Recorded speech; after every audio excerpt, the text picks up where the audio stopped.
tahu yang berlokasikan di Galgondo Klaten. Nah, kami sudah bersama dengan narasumber. Bisa diperkenalkan terlebih dahulu?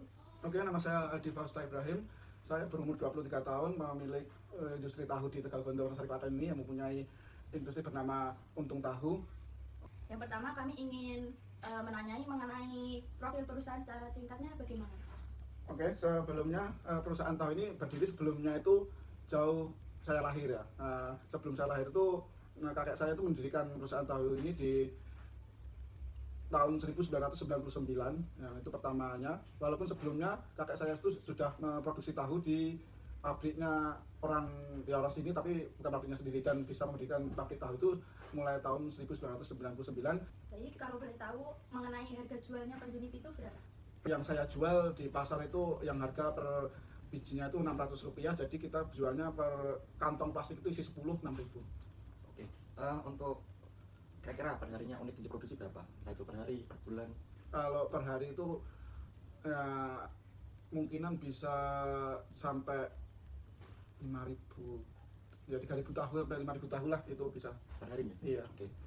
Untuk tempatnya mas, ini tempatnya yang di belakang itu masuk rumah sendiri atau sewa? Kalau tempat itu pabrik sendiri dan tanah sendiri juga. Mengenai karyawannya itu ada berapa? Karyawan di tempat saya ada 2. Kalau boleh tahu itu gajinya berapa? Gajinya itu per hari ya, bukan per bulan. Jadi tiap harinya itu karyawan bisa mendapatkan upah senilai 40 sampai 50.000. Oke, untuk alat-alat di sini mas, ini masih manual atau ada yang pakai mesin atau gimana? Ya, untuk alat-alat pembuatan tahu sendiri, ya sekarang itu untuk penggilingan kedelainya sudah menggunakan mesin ya, untuk menggiling kedelai itu biar halus. Kalau untuk perebusannya itu masih yang manual, kayu bakar gitu. Kalau boleh tahu itu kayak mesinnya, peralatannya kayak gitu, biasanya gantinya itu per berapa tahun sekali atau berapa bulan sekali? Kan kalau mesin untuk penggilingan itu ya itu bisa lama ya, bisa sampai 2 sampai 3 tahun, mungkin sampai 5 tahun juga masih bisa. Tapi untuk wajan yang dibuat untuk perebusan dan ya perebusan tahu itu paling 2 bulan sekali kita harus ganti. Soalnya kan kita kebakar terus, jadi emang cepat habis itu. Untuk di sini yang pastinya pakai biaya listrik juga, pakai biaya air juga. Mungkin biayanya berapa? Biaya listriknya berapa? Oke, kalau untuk biaya air itu kan udah langsung sekalian listrik kan, kalau berarti kan pakai sanyo kan. Jadi biaya listrik di sini itu per bulan nyampe 300-an, 350 sampai hampir 400. Kira-kira biaya transportasinya berapa? Kalau biaya transportasi kan kita berjalannya 2 orang ya, jadi biaya transportasi itu 30.000. 30.000? Iya, per hari. Buat bahan baku kedelai itu biasanya makanya sampai berapa ton? Kalau kita itu per harinya 50 kilo sampai 100 kilo. Jadi Itu kira-kira per kilonya itu harganya berapa? kalau sekarang sudah di harga 9.000. Jadi penjualannya yang yang diharapkan itu berapa? Dari perharian itu kan tadi berapa kira-kira? 3.000 sampai 5.000. Itu udah sesuai targetnya atau belum?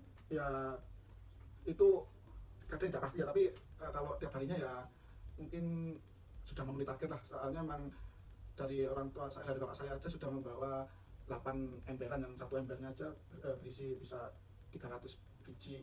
Terus saya juga bawa 2 sampai 3 ember juga. Jadi mungkin udah sampai 3.000-an. Kalau boleh tahu labanya yang diinginkan itu sekitar berapa?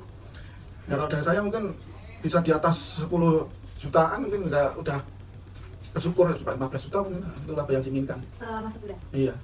Mungkin saat ini berapa?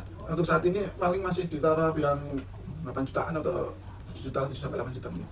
Nah, buat rencana ke depan, menurut kakaknya ini nanti apa ada mau kenaikan harga jual buat tahunya kayak gitu nggak? Ya, untuk kenaikan harga jual tahu itu susah ya, apalagi kita di pasaran yang notabene orang pasar itu beli bukan untuk dimakan tapi beli untuk dijual lagi. Nah, jadi memang agak susah untuk menaikkan harga tahu itu. Itu aja mungkin ya. Mungkin itu saja yang ingin kita tanyakan. Nah, terima kasih buat waktunya Kak. Mungkin itu dari hasil wawancara kami.